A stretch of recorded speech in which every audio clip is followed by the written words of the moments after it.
Hello everyone, नमस्कार. This is Astro Neha Verma, an astrology coach and consultant. आज हम एक बहुत ही इम्पॉर्टेंट मॉरल वैल्यू को डिस्कस करेंगे.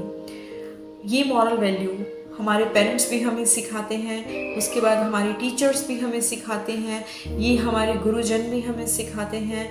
ये एक कौन सी इतनी इम्पॉर्टेंट वैल्यू है, मॉरल वैल्यू, जो हमें फॉलो करनी चाहिए. एक बहुत important moral value that is हमें किसी की बुराई नहीं करनी चाहिए, किसी के बारे में हमें पीठ पीछे बात नहीं करनी चाहिए. ये ऑफ कोर्स अगर हम इसे सोचते हैं तो एक बहुत ही इंपॉर्टेंट वैल्यू है जिसे हमें फॉलो करना चाहिए. इसके पीछे कुछ इम्पॉर्टेंट एस्ट्रोलॉजी के रीजंस भी हैं. बेसिकली अधिकतर बुरी आदतों को राहु से जोड़ा जाता है, तो उसी तरीके से बुराई को भी राहु से ही जोड़ा जाता है, राइट. तो बुराई बेसिकली राहु होती है. देन आपका ब्रेन. अब आपका ब्रेन क्या होता है? अगर हम देखें अपने बॉडी को, अगर हम सोलर सिस्टम से कंपेयर करें तो सोलर सिस्टम में सबसे इम्पॉर्टेंट क्या है? सोलर सिस्टम में सबसे इम्पॉर्टेंट है हम लोगों के लिए एटलीस्ट सन, सूर्य सबसे इम्पॉर्टेंट है. अगर सूर्य नहीं होगा तो हमारी लाइफ नहीं रहेगी. उसी तरीके से अगर हमारा ब्रेन नहीं होगा तो हम वर्क नहीं कर पाएंगे और हमारी बॉडी मूव नहीं कर पाएगी. हमारा दिल बहुत इम्पॉर्टेंट होता है. अगर हार्ट बीट करना रोक देता है, छोड़ देता है, तो इंसान का जीवन वहीं खत्म हो जाता है. तो उसी तरीके से ह्यूमन बॉडी में ब्रेन एंड उसका हार्ट सबसे इम्पॉर्टेंट हुए, इसीलिए ब्रेन एंड हार्ट को सन माना जाता है. अगर आपका ब्रेन, आपका हार्ट प्रॉपर वर्क कर रहा है तो आपकी बॉडी भी बहुत अच्छे से वर्क करेगी, लेकिन the moment it stops working तो आपकी बॉडी भी स्टॉप हो जाएगी.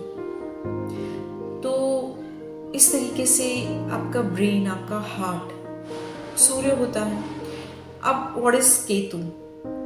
केतु अधिकतर क से शुरू होने वाली चीजों को हम केतु से कंपेयर करते हैं. तो आपकी बॉडी में आपका कान इस केतु. तो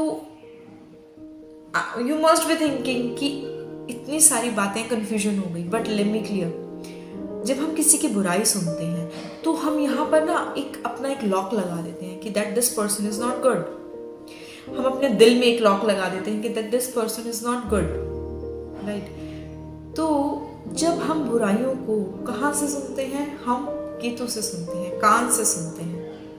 जब हम एक बुराई को अपने कान से सुनते हैं तो राहु केतु के थ्रू कहाँ जाती है? जब आप बुराई को सुनते हैं तो आपकी बुराई, वो जो आप सुन रहे होते हैं, वो बुराई कहाँ एंटर कर जाती है? वो बुराई आपकी ब्रेन पर इम्पैक्ट डालती है, तो आपके हार्ट पर इम्पैक्ट डालती है. तो जब आप राहु को सुनते हैं तो केतु उस मैसेज को आपके ब्रेन तक पहुंचा देता है और आपका ब्रेन, वो बुराई आपके ब्रेन को खराब कर देती है. तो जब आपका ब्रेन खराब होता है तो आपका सूर्य भी खराब होने लगता है. तो जब आप बुराई को सुनते हैं तो राहु आपके कानों के थ्रू आपके ब्रेन तक पहुंचता है और आपके दिमाग को भी खराब कर देता है और आपके दिल को भी तंग करता है. आप दुखी रहते हैं. तो जब ब्रेन खराब होता है तो आपका सूर्य खराब होता है, और सूर्य इज बेसिकली आपका मान सम्मान, आपकी इज्जत.